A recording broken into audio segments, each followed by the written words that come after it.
The Trump administration is considering labeling groups like Amnesty International, Human Rights Watch, and Oxfam as anti-Semitic organizations. Why? Well, Mike Pompeo is looking to run for president in the future, and he thinks that this might actually help him with certain hardliners on Israel. So Secretary of State Mike Pompeo, as reported in Politico, is pushing for the declaration, according to a congressional aide with contacts inside the State Department. Pompeo is eyeing a future presidential run and has taken a number of steps to gain favor with pro-Israel and evangelical voters who make up a key part of Trump's electoral base. So a former State Department official with contacts on the inside confirmed the basics of the declaration and said it could be released shortly. The declaration is expected to take the form of a report from the office of Elon Carr, the US Special Envoy to monitor and combat anti-Semitism. It would declare that it is the United States policy not to support such groups, including financially, even though the government doesn't financially support these groups anyway, and urge other governments to cease their support. And look, the accusations against these organizations is that they're anti-Semitic because they have the audacity to call out the Israeli government, okay? It's very different from just calling out Israeli people. The Israeli government and its decision to continue building settlements in Palestinian territory. That is a criticism that many people have. Unfortunately, in some cases, if you voice that criticism, you get called anti-Semitic. What Mike Pompeo is doing here is purely political for personal gain, and it's absolutely disgusting because these organizations are not in any way anti-Semitic. In fact, they don't even they don't back the BDS movement, which is what they're being accused of here. The report would cite such groups' alleged or perceived support of the boycott, divestment, and sanctions movement, which has targeted Israel over its construction of settlements on land Palestinians claim for a future state. The groups named also do not all officially support the BDS movement or take a position on it, but they have all been critical to one degree or another of Israel's settlement policies and its treatment of the Palestinians, and pro-Israel organizations have claimed that the group's actions nonetheless constitute support for the movement and are thus anti-Semitic. Look, I'm not part of the BDS movement, right? But I believe in free speech, and so they're allowed to practice their political activity like that. We're supposed to have protections for that. And it's just ridiculous that, oh, well, I support the Israeli government no matter what. And so as a result, I'm gonna go after government or not government, non-government organizations, NGOs, for not taking a hardline anti-BDS movement approach. And look, to be fair, there are some State Department lawyers who are speaking out and they're saying, well, this does violate people's First Amendment rights. Like, this is ridiculous. So I don't know what's gonna end up happening with this, but it's just more of the same from the Trump administration.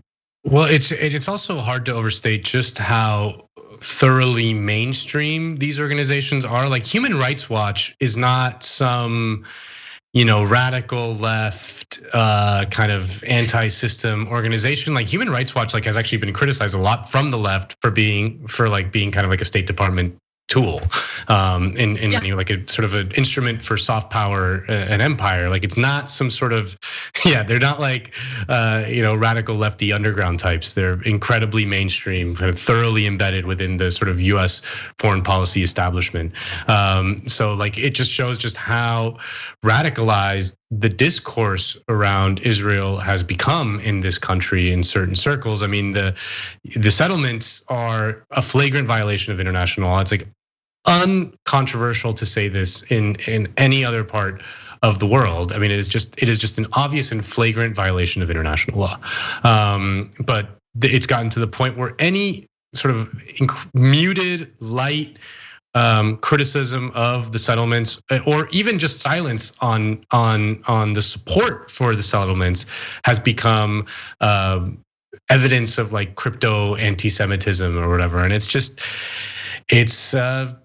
crazy. It's crazy that we've gotten to this point. I mean, it's hard to overstate just how dramatically this debate has shifted to the right in the last 10 years or so. This was not the case at all. I mean, there used to be sort of a broad international consensus around, a two-state solution and a thing, and like even that now is out the window. And these mainstream like Amnesty International, it's crazy. Oxfam.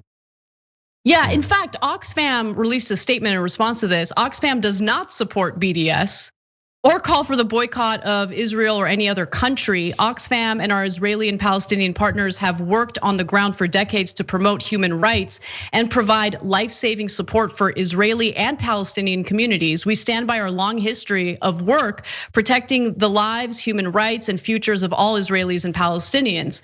So this move by Pompeo, once it gets declared, it hasn't officially happened yet, is nothing more than a political move, again, to enrich his own political career. He sees this as a way to appeal to certain groups of people who might help him on his path to victory as a Republican president, God forbid. But there's no actual substance to these accusations. And it's disgusting because what have we heard from conservatives in America, especially people like Ben Shapiro, Dave Rubin? Oh, well, you know how all these lefties are. If they don't like you, they'll just label you a racist. If they don't like you, they'll just label you a sexist. If they don't like you, they'll label you all sorts of names, homophobic, transphobic. And it's not true, it's not true. As they say homophobic, transphobic, sexist, racist things over and over again. But in this case, they're accusing these organizations of being anti-Semitic with absolutely no evidence, no proof, no substance behind those accusations. So where are the free speech conservatives right now? Are you saying, Anna, that those people are acting in bad faith? Oh my goodness, that is just shocking, shocking to me. But to be clear, like supporting BDS does not make you an anti-Semite. Even if you do, like these organizations don't even support it, don't even support that. But even if they did, it would not constitute anti-Semitism in any meaningful way. So it is. Yeah, I agree with you on that.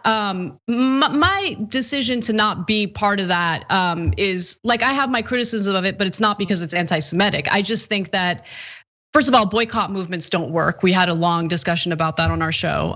But more importantly, the consequences, the unintended consequences, and innocent people who suffer from those kinds of movements if they're successful enough. I don't agree with that.